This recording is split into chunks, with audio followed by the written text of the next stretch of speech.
아침 8시 식탁 앞 아내가 내민 밥상. 위에 반찬이 어제와 똑같았습니다. 그게 뭐가 대수냐고요? 저도 압니다. 별일 아니죠. 그런데 그날 아침 제 입에서 이런 말이 튀어나왔습니다. 또 이거야? 짧은 한마디였습니다. 목소리는 생각보다 날카로웠고 아내의 손이 멈칫했습니다. 숟가락을 들던 손이 공중에서 잠깐 떨렸어요. 그 떨림을 저는 봤습니다.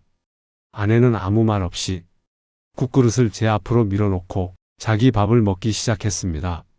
저도 입을 다물었습니다. 밥을 떠먹으면서도 계속 생각했어요. 왜 저런 말을 했지? 사실 아내는 새벽같이 일어나 밥을 지었을 겁니다. 김치찌개를 끓이고 시금치를 데치고 멸치를 볶았겠죠? 반찬이 어제와 같은 건 당연한 일이었어요. 우리 둘이 먹는 밥상인데 매일 새 반찬을 차릴 수는 없죠? 그런데 왜 그런 말이 나왔을까요? 밥을 다 먹고 나서 저는 거실 소파에 앉아 있었습니다. 창밖으로 아침 햇살이 비스듬히 들어왔어요. 겨울이라 빛이 차갑고 선명했습니다. TV를 켰지만 화면만 보고 있었습니다. 무슨 내용인지 하나도 귀에 안 들어왔어요. 아내는 설거지를 하고 있었습니다. 물 흐르는 소리, 그릇 부딪히는 소리가 주방에서 들렸어요. 저는 그 소리를 들으면서 사과해야겠다고 생각했습니다. 그런데 몸이 안 움직여졌어요. 왜 이렇게 됐을까요? 올해로 은퇴한 지 4년째입니다. 정년 퇴직하고 집에 있는 시간이 길어지면서 이런 일이 자꾸 생깁니다. 사소한 일에 화가 나고 말이 거칠어지고 뱉고 나서 후회하는 일. 예전에는 이러지 않았거든요. 저는 회사에서 성실하다는 소리를 들었습니다. 팀원들이 저를 좋아했고 후배들이 찾아와 상담하곤 했어요. 퇴직할 때 송별회에서 다들 팀장님은 화 한 번 안 내셨다고 농담했죠? 그게 자랑스러웠습니다. 그런데 요즘은 다릅니다. 아내한테 짜증을 내고 딸한테 전화로 쏘아붙이고 마트 계산대에서 직원한테 큰 소리를 낸 적도 있습니다. 손주가 놀러 왔다가 할아버지 무섭다고 한 적도 있어요. 그 말을 듣고 가슴이 철렁했습니다. 나는 이런 사람이 아니었는데 그날 오후 저는 동네 도서관에 갔습니다. 요즘 일주일에 두세 번 가는 곳입니다. 도서관은 조용하고 사람들이 많지 않아서 좋았어요. 창가 자리에 앉아서 신문을 펼쳤습니다. 그런데 옆 테이블에서 누군가 전화를 받는 소리가 들렸습니다. 조용히 말하는 목소리였지만 도서관이 워낙 고요해서 다 들렸어요. 응, 괜찮아. 병원 다녀오는 길이야. 중년 남성의 목소리였습니다. 저보다 조금 어려 보이는 분이었어요. 짧은 흰머리, 안경, 베이지색 점퍼를 입고 있었습니다. 아니야, 별거 아니야. 그냥 정기검진. 그 말을 듣고 저는 신문에서 눈을 떼지 못했습니다. 뭔가 마음이 무거워졌어요. 병원, 정기검진, 별거 아니라는 말투. 다 익숙한 풍경이었습니다. 전화가 끊기고 그 남성은 한숨을 쉬었습니다. 작은 한숨이었지만 저는 들었어요. 그리고 그분도 신문을 펼쳤는데 한참 동안 페이지를 넘기지 않았습니다. 그냥 앉아 있었어요. 저도 그랬습니다. 신문을 보는 척하면서 사실은 아무것도 읽지 않았습니다. 점심때 아내의 손이 떨리던 모습이 계속 머릿속에 떠올랐어요. 왜 그랬을까? 왜 요즘 자꾸 이러는 걸까? 도서관을 나와서 집으로 돌아오는 길이었습니다. 겨울 오후 해가 벌써 기울고 있었어요. 버스를 기다리면서 저는 코트 주머니에 손을 넣고 서 있었습니다. 바람이 차가웠습니다. 버스가 왔고 교통카드를 찍었습니다. 삑 하는 소리가 났어요. 자리에 앉아서 창밖을 보았습니다. 거리에는 사람들이 걸어가고 있었습니다. 젊은 사람들, 학생들, 아이들, 다들 바빠 보였어요. 저는 그 모습을 보면서 생각했습니다. 나도 저렇게 바쁘게 살았는데 이제는 아닙니다. 은퇴하고 나서 시간은 많은데 할 일은 별로 없습니다. 딸은 직장 때문에 바쁘고 손주는 학원에 가고 아내는 아내대로 친구들을 만나러 나갑니다. 저만 집에 혼자 있는 시간이 길어졌어요. 그게 익숙하지 않았습니다. 버스에서 내려 집 앞까지 걸어오는데 현관 앞에서 멈칫했습니다. 문을 열기가 조금 두려웠어요. 아내를 마주치면 뭐라고 해야 할지 몰랐습니다. 그래도 문을 열었습니다. 신발을 벗고 거실로 들어갔어요. 아내는 부엌에서 저녁 준비를 하고 있었습니다. 칼로 무언가를 썰고 있었어요. 도도독, 도도독 소리가 들렸습니다. 왔어요? 아내가 돌아보지 않고 물었습니다. 목소리는 평소와 같았어요. 저는 응하고 대답하고 방으로 들어갔습니다. 방문을 닫고 침대 끝에 앉았습니다. 손을 보니 주먹을 쥐고 있었어요. 언제부터 쥐고 있었는지 모르겠습니다. 왜 이렇게 화가 자주 날까? 이 질문이 계속 머릿속을 맴돌았습니다. 그리고 그 순간 문득 이런 생각이 들었어요. 나만 이런 건 아니겠지? 여러분도 혹시 요즘 사소한 일에 짜증이 늘어난 적 있으신가요? 다음 날 아침 저는 일찍 일어났습니다. 평소보다 1시간 일찍 눈이 떠졌어요. 창밖은 아직 어두웠습니다. 겨울 새벽은 길었죠. 침대에 누워서 천장을 보고 있었습니다. 아내는 옆에서 자고 있었어요. 작은 숨소리가 들렸습니다. 저는 조심스럽게 이불을 걷고 일어났습니다. 거실로 나가서 커피를 끓였습니다. 물이 끓는 소리, 커피 향이 퍼지는 것, 그 모든 게 조용했어요.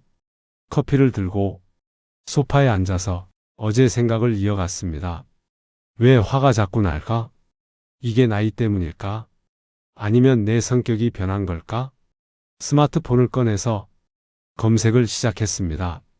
노인화, 노년 짜증, 나이 들면 감정, 이런 단어들을 쳐봤어요. 놀라운 일이 벌어졌습니다. 기사가 수십 개 나왔어요. 노년기 감정 조절 어려움, 뇌의 변화와 관련, 60대 이후 분노 증가, 자연스러운 현상 노화와 감정, 왜 작은 일에 화가 날까? 저는 하나씩 읽기 시작했습니다. 어느 기사에서는 이렇게 설명했어요. 나이가 들면서 뇌의 전두엽 기능이 약해진다고 합니다. 전두엽은 감정을 조절하는 부분이라고 하더군요. 브레이크 같은 역할이라고 생각하면 된다고 했습니다. 젊었을 때는 화가 나도 이 브레이크가 작동해서 참을 수 있었습니다. 이렇게 말하면 안 되지 하고 멈출 수 있었어요. 그런데 나이가 들면 브레이크가 약해진다는 겁니다. 화가 올라오는 건 똑같은데 멈추는 힘이 예전보다 약해진 거죠. 저는 스마트폰을 내려놓고 생각했습니다. 그럼 나만 그런 게 아니구나. 이상하게 안도감이 들었어요. 내 성격이 나빠진 게 아니라 몸이 변한 거라는 생각이 들자 조금 마음이 편해졌습니다. 하지만 동시에 씁쓸했습니다. 그럼 앞으로 더 심해지는 건가? 다른 기사를 읽었습니다. 어느 심리학자의 인터뷰였어요. 노년의 분노는 단순히 뇌의 변화만으로 설명되지 않습니다. 외로움, 역할 상실, 건강 염려, 수면 부족 등 복합적인 요인이 작용합니다. 외로움 그 단어가 눈에 들어왔습니다. 저는 외롭지 않다고 생각했어요. 아내가 있고 딸이 있고 가끔 친구들을 만나니까요. 그런데 정말 그럴까요? 생각해보니 요즘 친구들을 만나는 횟수가 줄었습니다. 회사 동료들과는 퇴직 후 연락이 끊겼고 동네 친구 몇 명만 가끔 만나는 정도였어요. 그마저도 한 달에 한두 번 대화도 줄었습니다. 아내와 하루 종일 같은 집에 있어도 나누는 말은 많지 않았어요. 밥 먹어, 나갔다 올게, 날씨 춥다 정도. 그게 외로움일까요? 저는 잘 모르겠었습니다. 커피를 한 모금 마셨습니다. 식어서 미지근했어요. 그때 아내가 방에서 나왔습니다. 잠옷 차림에 머리가 헝클어진 모습이었어요. 일찍 일어났네. 응. 잠이 안 와서. 아내는 부엌으로 가서 물을 마셨습니다. 저는 아내의 뒷모습을 보면서 말을 꺼냈습니다. 어제 아침에 미안해. 짧은 침묵이 흘렀습니다. 아내는 물컵을 내려놓고 저를 보지 않고 말했습니다. 괜찮아요. 그 목소리는 괜찮지 않았어요. 피곤함이 묻어 있었습니다. 요즘 당신도 힘들어 보이는데 그냥 나이 탓이겠죠? 아내는 다시 방으로 들어갔습니다. 문이 닫혔고 저는 혼자 남았습니다. 그냥 나이 탓. 아내도 똑같이 생각하고 있었구나. 그리고 아내도 힘들어하고 있다는 걸 저는 그제야 알았습니다. 그날 오후 저는 동네 친구 박형을 만났습니다. 74세, 저보다 한 살 위였어요. 오래전부터 알고 지낸 사이였습니다. 동네 작은 찻집에서 만났습니다. 박형은 따뜻한 차를 시키고 저는 아메리카노를 시켰어요. 요즘 어떻게 지내? 박형이 물었습니다. 저는 잠깐 망설이다가 대답했습니다. 그냥 그래, 뭐 특별한 거 없지? 나도 그래. 박형은 차를 홀짝이고 창밖을 보았습니다. 거리에는 사람들이 걸어가고 있었어요. 근데 말이야. 박형이 입을 열었습니다. 요즘 자꾸 짜증이 나더라고. 사소한 일에 저는 귀를 기울였습니다. 집사람한테 큰 소리 낸 적도 있고 애들한테 전화로 화낸 적도 있어? 그러고 나면 또 후회되고. 박형의 목소리가 작아졌습니다. 나만 그런 줄 알았는데 주변에 물어보니까 다들 비슷하더라고. 60 넘으면 다 그렇게 되나 봐. 저는 고개를 끄덕였습니다. 나도 그래? 박형이 저를 보았습니다. 응, 어제도 집사람한테 말 함부로 했어? 반찬이 어제랑 똑같다고. 아, 그 정도야. 나도 매일 하지. 박형이 웃었습니다. 쓸쓸한 웃음이었어요. 그게 뭐가 문제냐면 말이야. 박형이 말을 이었습니다. 예전엔 안 그랬잖아. 우리 참을성도 있었고 말도 조심했고. 근데 지금은 참는 힘이 약해진 것 같아? 맞아? 저는 스마트폰을 꺼내서 아까 읽었던 기사를 보여줬습니다.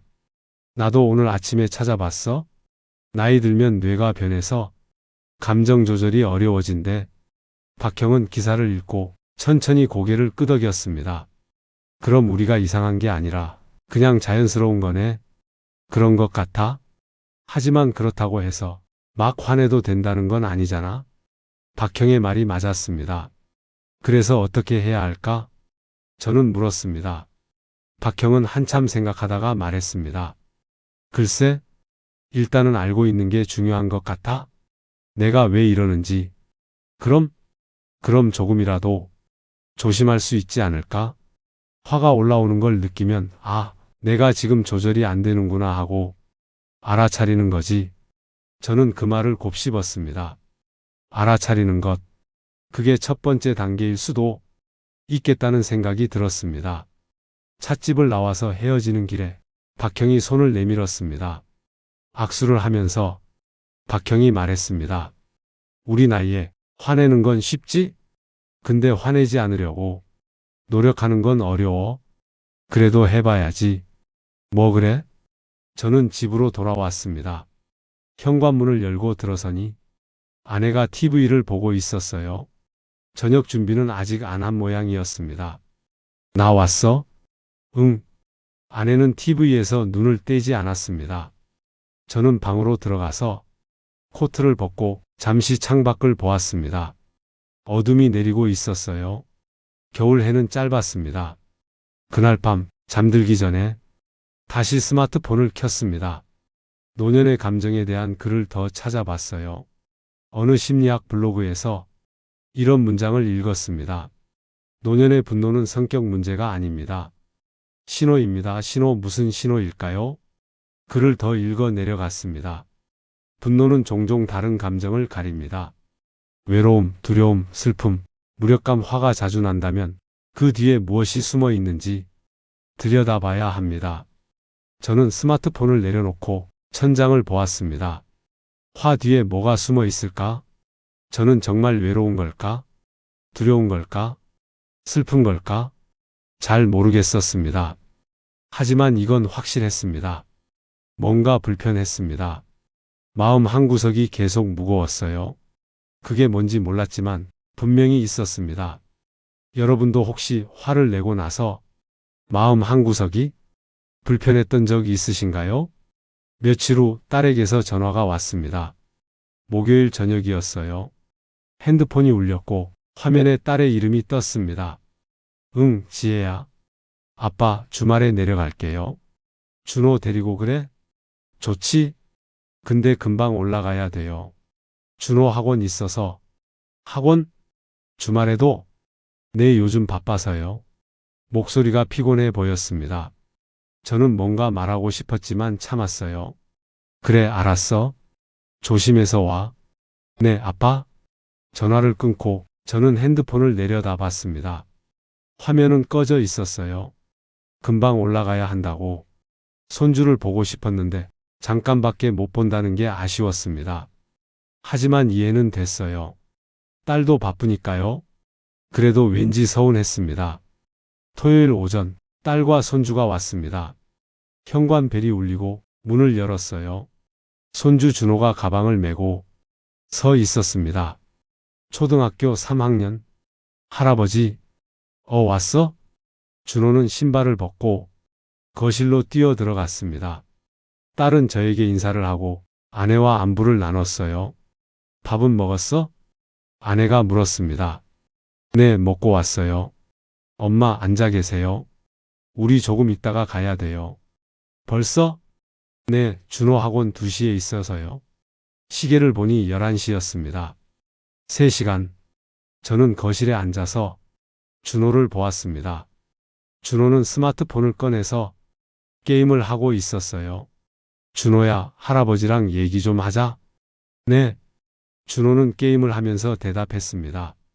눈은 화면에서 떨어지지 않았어요. 요즘 학교는 재미있어? 네. 공부는? 네. 대답이 짧았습니다. 저는 뭔가 더 물어보고 싶었는데 할 말이 생각나지 않았어요. 아내와 딸은 부엌에서 차를 마시며 이야기하고 있었습니다. 저는 소파에 앉아서 준호 옆에 있었지만 대화는 이어지지 않았습니다. 잠시 후 준호가 게임에서 졌는지 짜증을 냈어요. 아, 진짜? 준호야, 게임 그만하고 할아버지랑 놀자. 싫어요. 이거 끝내야 돼요. 목소리가 퉁명스러웠습니다. 저는 가슴이 답답해졌어요. 게임만 하지 말고. 할아버지는 게임 모르잖아요. 그 말이 가시처럼 박혔습니다. 게임을 모르잖아요. 맞는 말이었습니다. 저는 게임을 모릅니다. 스마트폰도 잘 못 다루죠. 하지만 그 말을 들으니 왠지 배제당한 기분이 들었어요. 할아버지는 너랑 얘기하고 싶은 거야. 할아버지는 맨날 똑같은 질문만 해요. 학교 재미있냐? 공부 잘하냐? 준호는 게임을 계속했습니다. 저는 입을 다물었습니다. 맞는 말이었으니까요. 그때 딸이 거실로 나왔습니다. 준호야, 할아버지한테 인사드려. 네. 준호는 게임을 하면서 안녕히 계세요 하고 말했습니다. 고개도 들지 않았어요. 야, 준호야. 제대로 인사해. 제 목소리가 커졌습니다. 딸이 저를 보았어요. 아빠, 괜찮아요. 애가 피곤해서 그래요. 피곤하면 인사도 안 해? 아빠, 애 앞에서 그러지 마세요. 딸의 목소리도 날카로워졌습니다. 순간 공기가 무거워졌어요. 준호는 게임을 멈추고 저를 보았습니다. 조금 놀란 표정이었어요. 저는 숨을 들이쉬었습니다. 가슴이 답답하고 뭔가 터질 것 같았습니다. 됐어, 가. 아빠? 가라니까 학원 늦겠다. 딸은 아무 말 없이 준호를 데리고 나갔습니다. 현관문이 닫히는 소리가 들렸어요. 거실은 조용해졌습니다. 아내가 부엌에서 나와 저를 보았습니다. 왜 그랬어요? 나도 모르겠어. 저는 소파에 그대로 앉아 있었습니다. 손이 떨렸어요. 왜 그랬을까? 준호는 그냥 어린애였습니다. 게임하고 싶어 하는 건 당연한 일이었어요. 할아버지와 대화하는 게 지루할 수도 있죠. 그런데 저는 왜 화가 났을까요? 아내는 다시 부엌으로 들어갔습니다. 설거지를 하는 소리가 들렸어요. 저는 혼자 거실에 남아서 창밖을 보았습니다. 겨울 햇살이 차갑게 들어왔습니다. 그날 밤 저는 잠을 이루지 못했습니다. 천장을 보고 누워 있었어요. 옆에서 아내는 자고 있었습니다. 준호의 말이 계속 맴돌았습니다. 할아버지는 게임 모르잖아요. 할아버지는 맨날 똑같은 질문만 해요. 그 말 자체는 나쁜 말이 아니었습니다. 사실이었죠. 그런데 왜 그렇게 상처가 됐을까요? 생각해보니 준호뿐만이 아니었습니다. 딸도 저와 깊은 대화를 나누지 않았어요. 전화할 때도 아빠, 건강하세요 라는 말만 하고 바쁘다고 끊곤 했습니다. 아내도 마찬가지였습니다. 같은 집에 사는데 대화는 점점 줄어들었어요. 저는 언제부터 이렇게 됐을까요? 회사 다닐 때는 달랐습니다. 팀원들이 제 의견을 물어봤고 후배들이 상담을 요청했어요. 집에 와서도 딸이 학교 이야기를 했고 아내와 저녁 식사 후에 차를 마시며 하루를 나눴습니다. 그런데 지금은요? 은퇴하고 나서 사람들이 저를 찾지 않게 됐습니다. 회사 동료들은 연락이 끊겼고 딸은 바빠졌고 아내는 자기 생활이 생겼어요. 저만 남았습니다. 혼자 그 생각이 드니까 갑자기 가슴이 답답했습니다. 숨이 막히는 것 같았어요. 저는 조용히 침대에서 일어나 거실로 나갔습니다. 불을 켜지 않고 어둠 속에서 소파에 앉았어요. 창밖으로 가로등 불빛이 보였습니다. 고요한 밤이었어요. 나는 외로운 걸까? 처음으로 그 질문을 정면으로 마주했습니다. 외롭다는 걸 인정하고 싶지 않았어요. 아내가 있고 딸이 있고 손주가 있는데 무슨 외로움이냐고요. 하지만 외로웠습니다. 사람들이 있어도 외로울 수 있다는 걸 그때 처음 알았습니다. 대화가 없으면, 연결이 없으면, 관심이 없으면 외로운 거였습니다. 그리고 그 외로움이 화로 나온 거였습니다. 준호한테 화낸 건 사실 외로워서였습니다. 손주가 저를 무시해서가 아니라 저와 연결되지 않아서, 저를 필요로 하지 않아서 아내한테 짜증낸 것도 마찬가지였습니다. 반찬이 문제가 아니었어요. 아내와의 대화가 사라진 게 외로워서 딸한테 목소리를 높인 것도 딸이 저를 찾지 않아서 저는 소파에 앉아서 두 손으로 얼굴을 감쌌습니다. 눈물이 나올 것 같았어요. 하지만 나오지 않았습니다. 그냥 가슴만 먹먹했습니다. 이게 화 뒤에 숨어 있던 거구나. 외로움, 그리고 슬픔. 저는 제 감정을 제대로 몰랐습니다. 화가 난다고만 생각했지 그 밑에 슬픔이 있는지 몰랐어요. 외롭다는 걸 인정하기 싫었습니다. 그래서 화로 덮었던 거죠. 하지만 이제는 알았습니다. 짜증의 바닥에는 슬픔이 있었습니다. 저는 한참을 그렇게 앉아 있었습니다.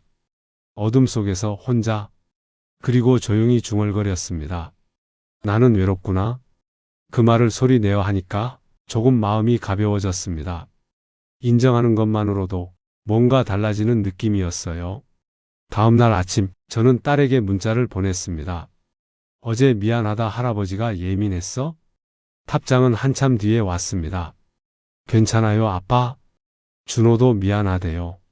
저는 핸드폰을 내려놓고 창밖을 보았습니다. 하늘이 맑았어요. 여러분은 혹시 화가 난 적 있으신데 나중에 생각해보니 외로웠던 순간은 없으셨나요? 일주일이 지났습니다. 그동안 저는 많은 생각을 했어요. 화가 나는 이유를 이제 조금 알 것 같았습니다. 외로움, 역할 상실, 자존감 흔들림, 뇌의 변화도 있고 피로와 수면 부족도 영향을 주고요. 그런데 알았다고 해서 화가 안 나는 건 아니었습니다. 여전히 사소한 일에 짜증이 났어요. TV 소리가 크다고, 옆집 소음이 시끄럽다고, 날씨가 춥다고, 말도 안 되는 일들에 기분이 나빠졌습니다. 하지만 이제는 조금 달랐어요. 화가 올라올 때 잠깐 멈추게 됐습니다. 아, 지금 내가 화가 나는구나. 왜 화가 날까? 그렇게 생각하면 화를 내지 않을 때도 있었어요. 어느 날 저녁이었습니다. 아내가 저녁을 차리고 있었어요. 저는 TV를 보고 있었습니다. 밥 먹어요. 아내가 불렀습니다. 저는 일어나서 식탁으로 갔어요. 밥상을 보니 또 어제와 비슷한 반찬이었습니다. 김치, 된장찌개, 나물 몇 가지. 순간 짜증이 올라왔습니다. 또 이거야? 하지만 저는 입을 열기 전에 멈췄습니다. 3초만요. 그리고 생각했습니다. 왜 짜증이 나지? 반찬 때문일까요? 아니었습니다. 그냥 기분이 안 좋았던 거였어요. 오후에 동네 산책을 했는데 아는 사람을 한 명도 못 만났습니다. 집에 와서 할 일도 없었고요. 그 무료함이 짜증으로 나온 거였습니다. 저는 숟가락을 들고 조용히 말했습니다. 잘 먹겠습니다. 아내가 저를 보았어요. 조금 놀란 표정이었습니다. 맛있게 먹어요. 고맙습니다. 밥을 먹으면서 저는 마음이 편했습니다. 화를 안 낸 게 기분 좋았어요. 작은 승리였습니다. 며칠 후 저는 병원에 갔습니다. 정기검진이었어요. 대기실에 앉아서 기다리고 있었습니다. 사람들이 많았어요. 대부분 저와 비슷한 연배였습니다. 옆에 앉은 남성이 말을 걸었습니다. 오래 기다리네요. 그러게요. 요즘 병원이 사람이 많아요. 맞아요. 짧은 대화였지만 기분이 좋았습니다. 누군가와 말을 나눈 게 오랜만이었어요. 진료를 받고 나서 약을 처방받았습니다. 약국에 갔어요. 약사가 약을 설명해 주었습니다. 저는 고개를 끄덕이며 들었습니다. 감사합니다. 건강하세요.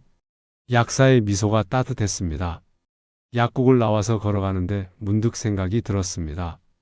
오늘 하루 사람들과 말을 몇 번 나눴지? 대기실에서 한 번, 약사와 한 번, 두 번이었습니다. 너무 적었습니다. 그날부터 저는 작은 연습을 시작했습니다. 첫 번째 연습 하루에 한 번 누군가에게 먼저 말을 걸기. 마트에 가면 계산하는 직원에게 고맙습니다 하고 말하기. 엘리베이터에서 이웃을 만나면 날씨 춥죠 하고 인사하기. 경로당에 가서 아는 분께 요즘 어떻게 지내세요? 묻기. 사소했지만 효과가 있었습니다. 말을 나누고 나면 기분이 조금 나아졌어요. 두 번째 연습 잠자기 1시간 전에 TV 끄기. 저는 밤늦게까지 TV를 보곤 했습니다. 그러다 보면 12시가 넘어서 잠들곤 했어요. 다음날 아침에 피곤했습니다.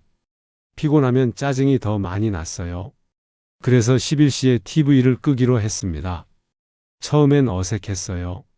할 게 없었거든요. 대신 침대에 누워서 책을 읽었습니다. 몇 페이지 읽으면 졸음이 왔어요. 그러면 불을 끄고 잤습니다. 잠을 푹 자고 나니 다음날 아침이 달랐습니다. 덜 피곤했고 짜증도 덜 났어요. 세 번째 연습 화가 올라오면 3초 멈추기. 말하기 전에 3초만 기다리기. 그 3초 동안 생각하기. 이 말을 해도 될까? 이 말이 상처가 될까? 처음에는 어려웠습니다. 화가 나면 입이 먼저 열렸거든요. 하지만 연습하니까 조금씩 나아졌어요. 말을 뱉고 후회하는 횟수가 줄어들었습니다. 네 번째 연습 하루에 10분 산책하기. 저는 산책을 좋아하지 않았습니다.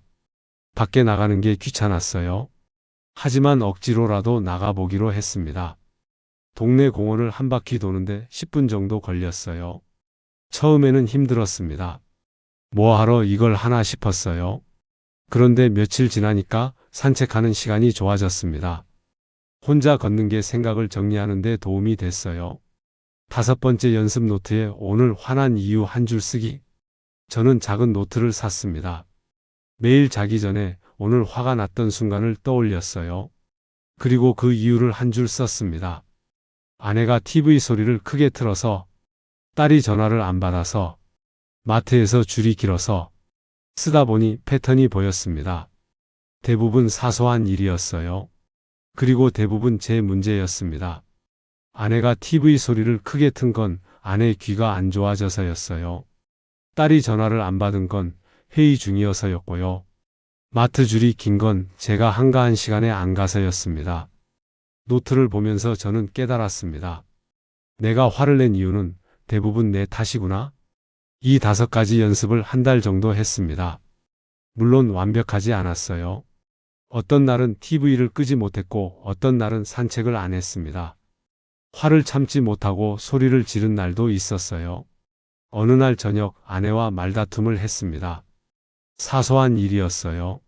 리모컨을 어디 뒀냐는 것. 당신이 썼으면 제자리에 놔야지. 제가 큰 소리를 냈습니다. 아내는 아무 말 없이 방으로 들어갔어요. 문이 닫혔습니다. 저는 소파에 앉아서 후회했습니다. 또 이랬네. 그날 밤 노트에 썼습니다. 리모컨 때문에 화냈음? 사실은 하루 종일 심심해서 짜증났던 것. 쓰고 나서 한숨을 쉬었습니다. 완벽하게 화를 안 낼 수는 없었습니다. 하지만 예전보다는 나아졌어요. 그리고 실패해도 괜찮다는 걸 배웠습니다. 중요한 건 포기하지 않는 것. 다시 시도하는 것. 그게 중요했습니다. 여러분도 혹시 작은 연습 하나 시작해 보시겠어요? 2달이 지났습니다. 저는 여전히 5가지 연습을 계속하고 있었어요. 완벽하지는 않았지만 습관이 되어가고 있었습니다. 그러던 어느 날 변화가 느껴졌습니다. 아침에 일어났을 때 기분이 달랐어요. 예전처럼 무겁지 않았습니다. 아내와 아침을 먹는데 대화가 자연스럽게 나왔어요. 오늘 날씨 좋네요. 그러게. 햇살이 따뜻해. 오후에 산책 갈래요? 좋지? 짧은 대화였지만 편안했습니다. 예전처럼 침묵이 무겁지 않았어요. 오후에 아내와 함께 공원을 걸었습니다. 겨울이 지나고 봄이 오고 있었어요. 나뭇가지에 연두색 잎이 돋아나고 있었습니다. 꽃이 곧 피겠어요. 아내가 말했습니다. 그러게. 봄이 오네. 우리는 천천히 걸었습니다. 말은 많지 않았지만 함께 있는 게 좋았어요. 벤치에 앉아서 쉬었습니다. 아내가 물통에서 물을 마셨어요. 요즘 당신 많이 좋아졌어요. 아내가 말했습니다. 뭐가?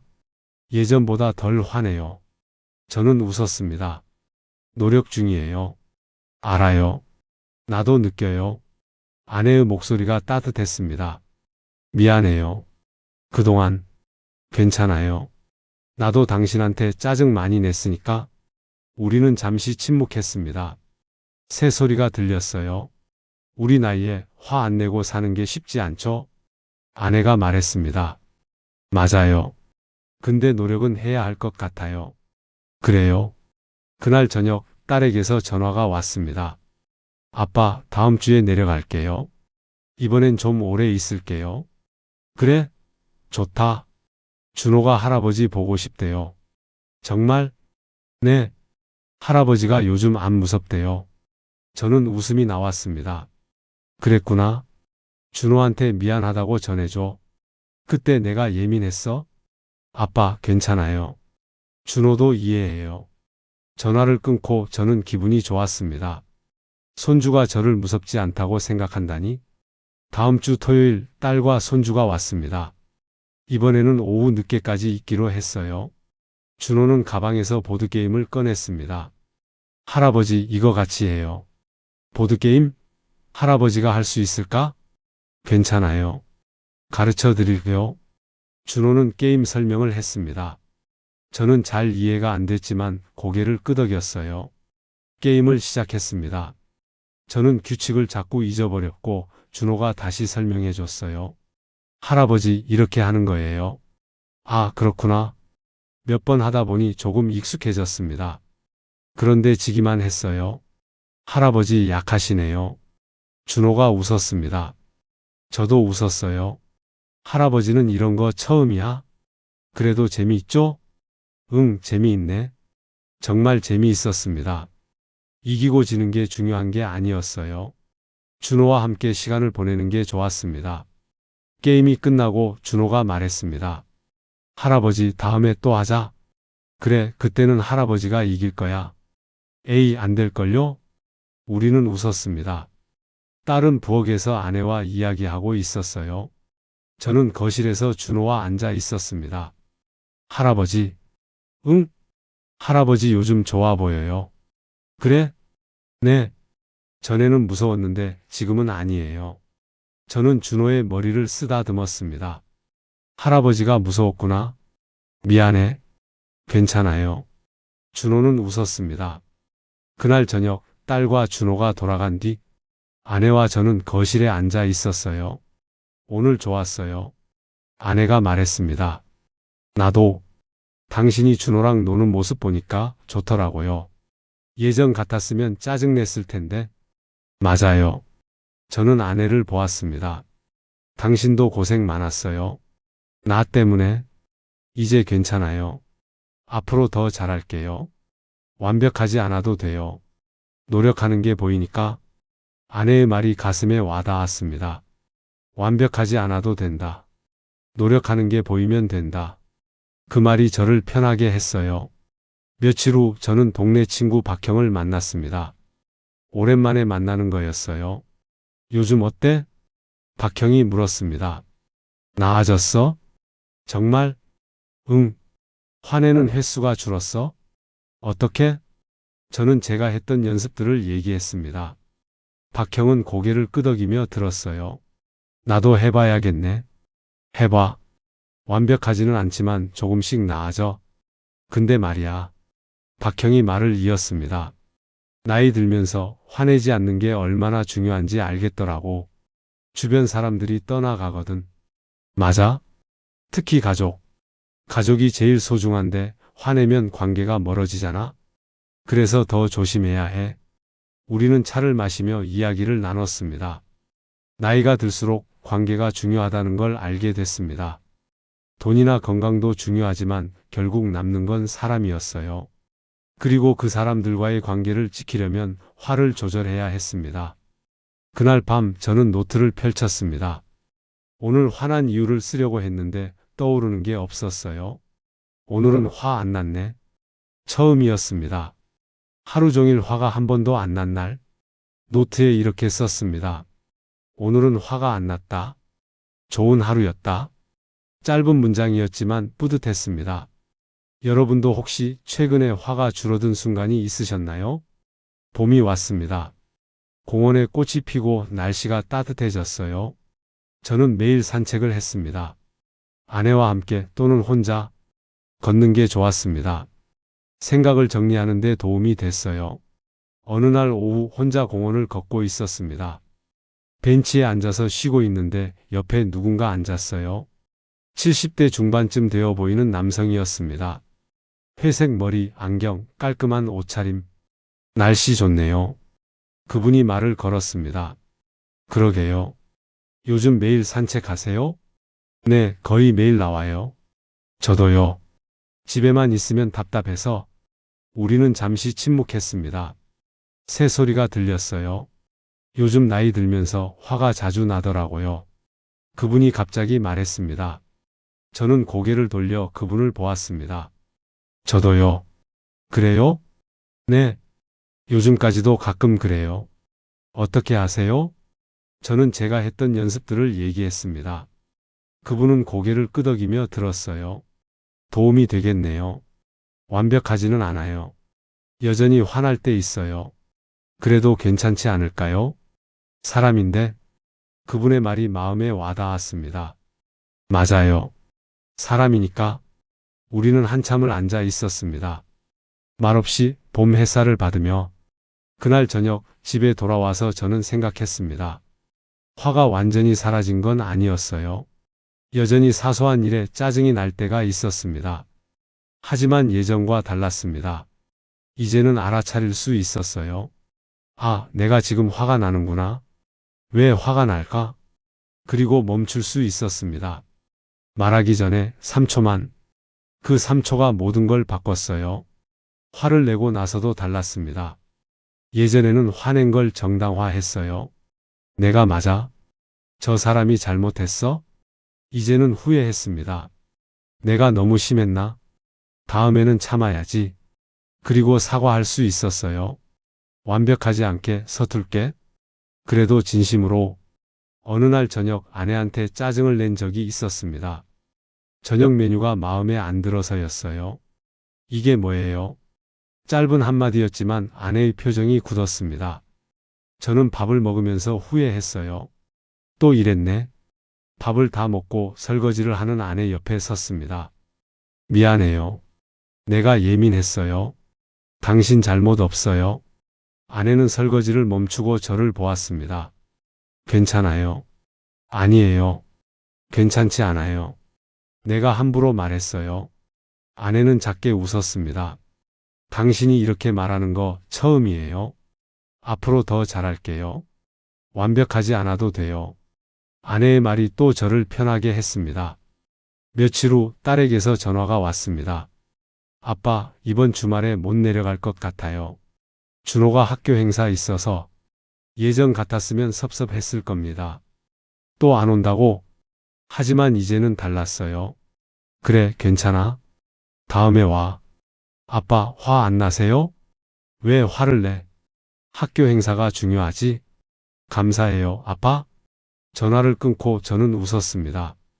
딸이 제가 화낼까봐 걱정했다는 게? 예전에 제가 그랬으니까요. 이제는 달라졌습니다. 그날 밤 저는 노트를 펼쳤습니다. 마지막 페이지에 이렇게 썼어요. 화가 늘었다는 건 마음이 약해졌다는 뜻이 아니다. 돌봄이 필요하다는 신호다. 이 문장을 쓰면서 많은 걸 깨달았습니다. 저는 제 자신을 방치했어요. 은퇴하고 나서 제 감정을 돌보지 않았습니다. 외로움을 인정하지 않았고 슬픔을 덮었고 화로만 표현했어요. 그게 문제였습니다. 이제는 알았습니다. 제 마음을 돌봐야 한다는 것. 작은 연습들이 바로 그 돌봄이었어요. 충분히 자고 사람들과 대화하고 산책하고 감정을 들여다보는 것. 거창한 게 아니었습니다. 매일 조금씩 제 마음을 챙기는 것. 그게 전부였습니다. 어느 날 아침 저는 거울을 보았습니다. 73세의 얼굴이 보였어요. 주름이 많았고 머리는 회색이었습니다. 하지만 표정은 예전과 달랐습니다. 덜 굳어 있었어요. 조금 더 부드러웠습니다. 나도 늙었구나. 그 생각이 들었지만 슬프지 않았어요. 그냥 받아들였습니다. 나이가 드는 건 자연스러운 일이었습니다. 감정이 조절하기 어려워지는 것도, 하지만 포기할 이유는 없었어요. 노력할 수 있으니까. 그날 오후 아내와 함께 공원을 걸었습니다. 꽃이 만발해 있었어요. 벚꽃이 바람에 날렸습니다. 예쁘네요. 아내가 말했습니다. 그러게. 우리는 천천히 걸었습니다. 손을 잡고. 얼마나 걸었을까요? 벤치에 앉아서 쉬었습니다. 여보, 아내가 말했습니다. 응? 요즘 당신 많이 좋아졌어요. 그래요? 네. 예전보다 편해 보여요. 저는 아내를 보았습니다. 노력하고 있어요. 알아요. 완벽하지는 않지만 그래도 괜찮아요. 아내는 제 손을 꽉 잡았습니다. 우리 이렇게 함께 늙어가요. 그래요. 저는 아내의 손을 느꼈습니다. 따뜻했어요. 그 순간 저는 깨달았습니다. 혼자가 아니라는 것. 아내가 있고 딸이 있고 손주가 있고, 그리고 저를 돌봐줄 수 있는 건 저 자신이라는 것. 화가 늘어난 건 제가 약해져서가 아니었어요. 돌봄이 필요했던 거였습니다. 그리고 이제는 그 돌봄을 시작했습니다. 늦었지만 괜찮았습니다. 시작하는 게 중요했으니까요. 저는 벤치에 앉아서 봄 햇살을 느꼈습니다. 바람이 불고 꽃잎이 날렸어요. 아내 옆에 앉아서 손을 잡고, 이 순간이 좋았습니다. 화가 완전히 사라진 건 아니었어요. 앞으로도 짜증날 때가 있을 겁니다. 하지만 괜찮았습니다. 이제는 알아차릴 수 있으니까, 멈출 수 있으니까, 사과할 수 있으니까, 그리고 무엇보다 제 마음을 돌볼 수 있으니까. 저는 노트에 마지막 문장을 썼습니다. 화가 늘었다는 건 마음이 약해졌다는 뜻이 아니라 돌봄이 필요하다는 신호입니다. 이 문장을 읽으면서 저는 평화로웠습니다. 여러분도 혹시 요즘 화가 자주 나신다면 그건 당신이 약해서가 아닙니다.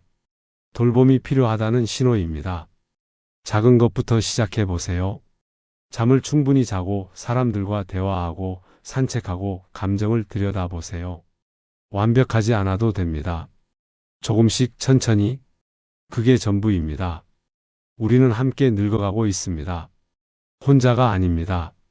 그리고 늙는 건 나쁜 게 아닙니다. 그냥 자연스러운 일입니다. 화를 내는 것도 화를 참는 것도 다 우리 삶의 일부입니다. 중요한 건 포기하지 않는 것, 계속 노력하는 것, 그리고 제 마음을 돌보는 것. 그게 우리가 할 수 있는 전부이고 그걸로 충분합니다. 저는 오늘도 산책을 나갑니다. 아내와 함께 또는 혼자 공원을 걷고 벤치에 앉고 하늘을 봅니다.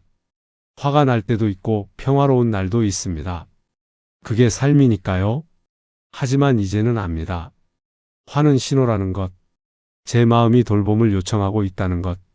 그래서 저는 오늘도 제 마음을 돌봅니다.